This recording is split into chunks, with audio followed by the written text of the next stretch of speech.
The Kind Girl and the Loyal Wolf. A tale of kindness, bravery, and wisdom in the frozen lands. In the far north, where the land was covered in ice and snow for most of the year, a kind girl named Freya lived with her grandmother in a small wooden cabin. Their home stood at the edge of a great frozen forest, where towering pine trees were coated in frost, and the wind howled like a lonely spirit.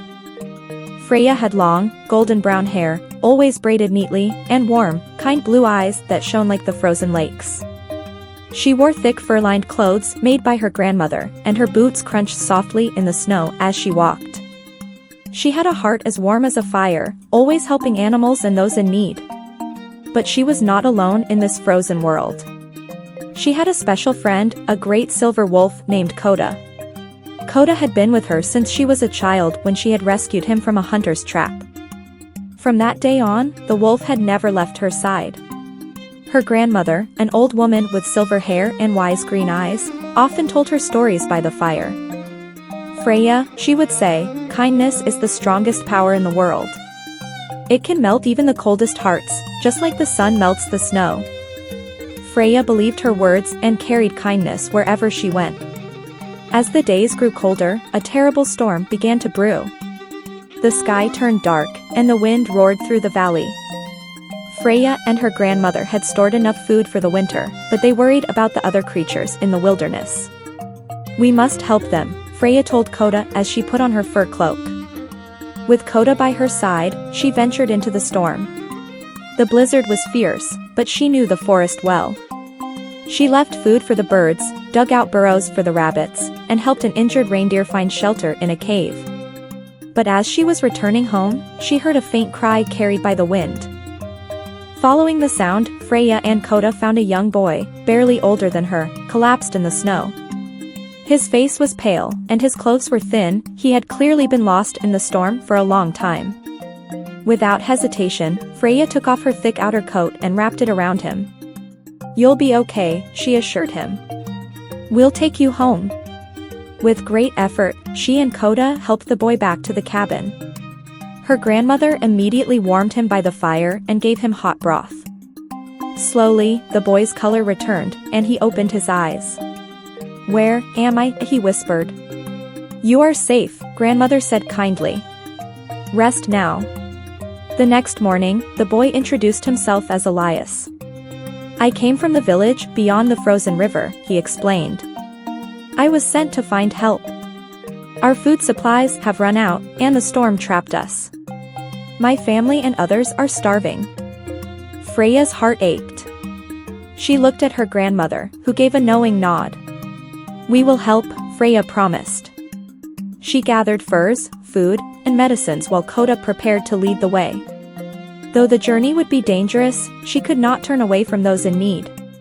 The storm had not fully passed, and the path to the village was treacherous. Ice cracked beneath their feet, and the wind howled fiercely. At one point, they had to cross the frozen river, where the ice was dangerously thin. Elias hesitated. "What if it breaks?" he asked, fear in his eyes. Koda stepped forward, testing the ice. Freya smiled. "Trust Koda. He has never led me wrong." Slowly, one step at a time, they made their way across, with Koda guiding them. Just as they reached the other side, they heard a loud crack. Behind them, the ice shattered, leaving only freezing water where they had just walked. Elias gasped. "If we had waited any longer." Freya nodded. "That's why we must always be brave and trust those who care for us." When they reached the village, they saw the suffering firsthand. Children were weak from hunger, and the elderly shivered in their homes. Freya and her grandmother quickly distributed the food and medicine. Koda carried firewood to those in need. The villagers, though weak, helped one another, inspired by Freya's kindness. Days passed, and slowly, the village grew stronger. The storm finally ended, and hunters could once again go out to find food. The people of the village knew they had been saved by Freya's kindness and courage. When it was time to leave, Elias held Freya's hands. "You saved me, and you saved my people. How can I ever repay you?" Freya smiled. Kindness does not ask for rewards, Elias. If you wish to repay me, be kind to others in return. Elias promised he would. And as a symbol of their bond, he gave Freya a beautiful pendant, a snowflake carved from ice blue stone. So you will never forget the village that owes you its life. She held it close to her heart. I will always remember. When Freya and Koda returned home, her grandmother smiled proudly. You have done well, my child, she said. You see? Even in the coldest of places, kindness can bring warmth. Freya understood. She had faced the storm, saved a stranger, and helped those in need. From that day on, the villagers would tell the tale of the kind girl who lived in the frozen lands, the girl who traveled with a silver wolf and taught the world that even in the harshest winters, the warmth of kindness could never be frozen.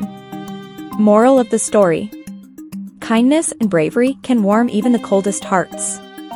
In a world full of hardship, a single act of goodness can create ripples of change.